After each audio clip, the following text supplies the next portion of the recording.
Thyroid problem, ये सब दूध से जुड़ा हुआ है, बहुत आसान है ये। और स्टेरॉइडल इम्बेलेंस है ये। तो अगर आप दूध छोड़ दें तो आपका टीएसएच ठीक हो जाएगा धीरे धीरे। और अगर आप दूध और चाय छोड़ दें तो और ज्यादा आसान हो जाएगा। कम ज्यादा की बात नहीं है, यही मैंने कहा, सुबह बस एक ही कप तो कॉफी पीता हूं मैं। नहीं, आपको पूरी तरह छोड़ना पड़ेगा, पूरी तरह बंद करना पड़ेगा। साथ ही हमने एक खास प्रोटोकॉल बनाया है थायराइड प्रॉब्लम के लिए।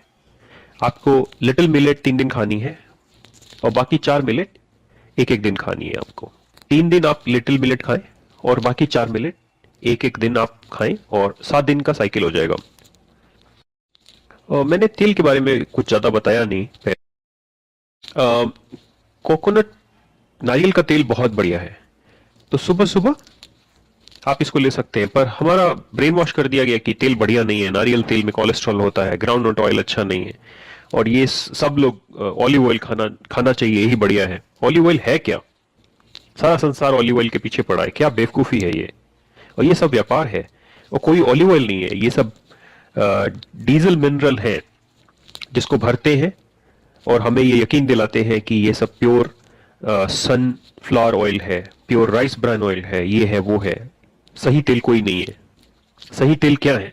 जहां आप रहते हैं वहां कोई ना कोई तेल, तेलीय पदार्थ पैदा होता है, जैसे कि नारियल का तेल, तिल, मूंगफली, सैफलर ऑयल, नाइजर सीड, ये सब बढ़िया तेल है। नारियल और तिल का तेल अल्टरनेट वीक्स आप 2-3 चम्मच पिए और थायराइड आपका साफ हो जाएगा। क्योंकि ज्यादातर ऐसी ग्लैंड्स जो है वो फैट की बनी होती हैं, इसीलिए ये फैट से ही साफ हो सकती हैं। क्योंकि जो टॉक्सिन्स आपके अटक गए हैं वो सॉल्युबल है, और कई वाटर सॉल्युबल होते हैं, और जो वाटर सॉल्युबल है वो आपके साफ हो जाते हैं अपने आप, और जो फैट सॉल्युबल है वो फैट से ही आपको उनको क्लीन करना पड़ेगा। तो जब आपका शरीर सुबह साफ रहता है तो आप 2-3 चम्मच नारियल का तेल पिए एक हफ्ता, और अगले हफ्ते तिल का तेल, और तीसरे हफ्ते मूंगफली का तेल, और ये 9 हफ्ते करें और आपका शरीर ठीक हो जाएगा। मैंने काफी मरीज देखे हैं जिनका टीएसएच 150 से भी ज्यादा था और वो 9 हफ्ते में ही 50 हो गया, और फिर अगले 9 हफ्ते में वो 40 हो गया। और जैसे जैसे आप आगे बढ़ते हैं तो थोड़ा ज्यादा टाइम लगता है। तो 6 महीने से 2 साल में कोई भी थायराइड की समस्या जो है वो अपनी ठीक कर सकता है बिना किसी दिक्कत के।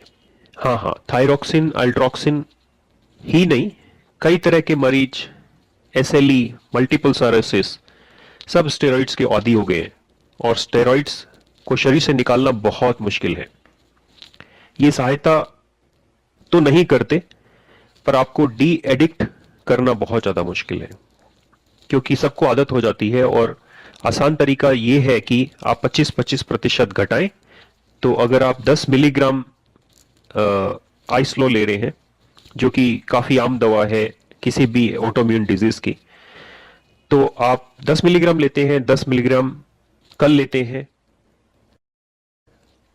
और उसके बाद 10 मिलीग्राम लेते हैं। तो आप क्या करें कि पहले दिन 10 मिलीग्राम ले, अगले दिन 5 मिलीग्राम ले, फिर 10 मिलीग्राम ले, और 5 मिलीग्राम। तो आपने क्या किया कि 20 मिलीग्राम की बजाय 15 मिलीग्राम खाई। तो 3-4 हफ्ते के बाद 5-5 मिलीग्राम ले, तो अब आपने 50% कम कर लिया 4 हफ्ते में। और फिर आप ऐसे ही 5-5 मिलीग्राम की बजाय 2.5-2.5 मिलीग्राम खाएं, और 2.5 मिलीग्राम, 5 मिलीग्राम, 2.5 मिलीग्राम, 5 मिलीग्राम, और ऐसे ही आप धीरे धीरे 3 हफ्ते में और कम करते जाएं। और 6 महीने में आपके शरीर से आप अपने गोलियों के प्रभाव को निकाल सकते हैं, चाहे वो डायबिटीज हो, कैंसर हो, एसएलई हो, या कोई और बीमारी हो। आजकल तो ऐसा ही है, हर एक चीज के लिए हम दवा लेते हैं, यहां तक कि अगर आप सिट्रिजिन ना ले तो आपको खारिश होनी शुरू हो जाएगी। किसी भी चीज को छू दिया तो थोड़ा सा प्रेशर ही एलर्जिक रिएक्शन क्रिएट कर देगा, ऑटो इम्यून शॉक दे देता है शरीर को, और आपको खारिश हो जाएगी। कुछ लोगों को छींकें होने लग जाती हैं, कुछ को सिर दर्द होना लग जाता है। तो ये सब दिक्कतें दवाओं के आदी होने से ही है, और इससे बाहर निकलने का यही एक तरीका है। और लोग किसी न किसी दवा के आदी हैं, और कई लोग तो बहुत ज्यादा दवाइयां खा रहे हैं। तो उनको फर्क नहीं पड़ता।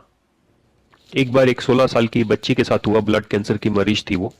हर एक 3 दिन में उसको हीमोग्लोबिन देना पड़ता था क्योंकि खून डीजनरेट हो जाता, और वो दवा भी दे रहे थे, और हर बार उसको करीब 10,000 रुपए की दवाई देनी पड़ती।